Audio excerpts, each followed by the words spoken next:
this thing set up and why I kept bending over there by the sawmill blade while it was running.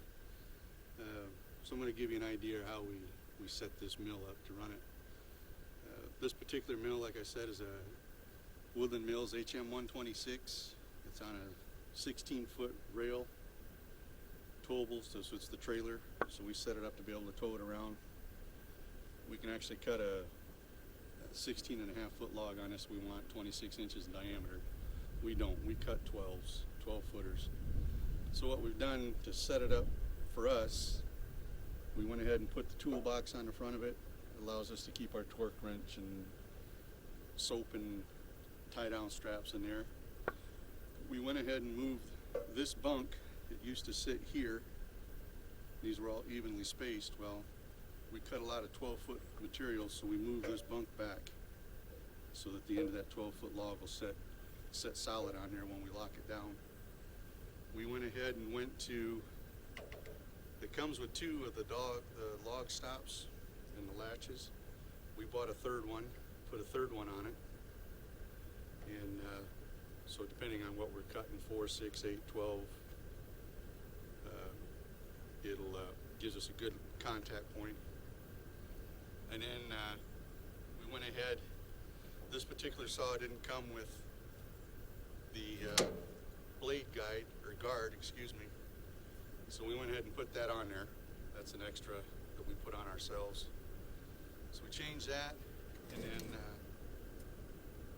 really haven't done much more to it than just added a few extra things. But this is what I was doing when you see me in the last videos, and I kept bending down there behind the sawmill. And what I did is I made a cheater block. So this particular block, if you got it on side, is 3/4 inch or 1 inch. We cut a lot of 1-inch material, so we take this block, set it on top of the saw blade, and we raise it up until it's even with the top of the log, and then that's our 1-inch mark. And then we don't have to use the tape measure or nothing like that. But anyhow, that's kind of how we got our system set up, and we keep tweaking just a little as we go. Mostly it's personal. This thing shows up, and you don't have to do nothing to it but customize it and make it your own.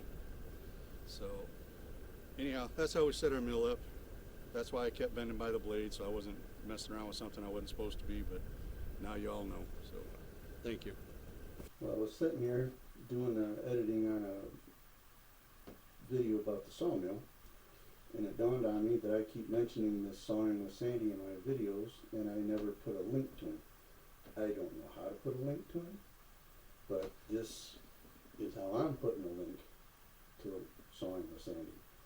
This guy right here is the main reason that we bought the mill that we have now. So ladies and gentlemen, Sawing with Sandy. Anybody that knows me knows that I don't know a whole heck of a lot about the computers and electronic stuff.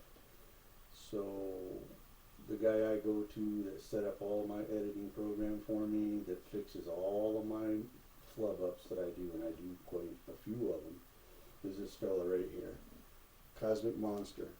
You can find him on Facebook, Instagram. Look him up, send him a hit, email or whatever. He'll do a heck of a job for you, and he's very, very helpful. And yes, I am in my pajamas editing right now.